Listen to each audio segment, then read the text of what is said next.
Nursery రాజ్యానికి రారాజుగా ఖ్యాతిగాంచిన కీర్తిశేషులు పల్ల వెంకన్న 88వ జయంతి సందర్భంగా కడియపులంక గ్రామంలో ఆయన విగ్రహం వద్ద పల్ల వెంకన్న కుమారులు పల్ల వెంకన్న చారిటబుల్ ట్రస్ట్ ఆధ్వర్యంలో ఘనంగా జయంతి వేడుకలు జరిగాయి.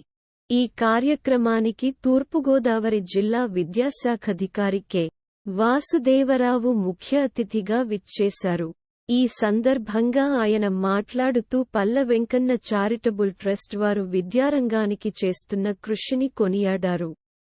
ఈ సంవత్సరం కడియం మండలంలో 9 ఉన్నత పాఠశాలలో 10వ తరగతి చదివి మంచి మార్కులు సాధించిన విద్యార్థులకు ₹1,00,000 నగదు, ప్రశంసా పత్రాలు, జ్ఞాపికలు అందజేశారు.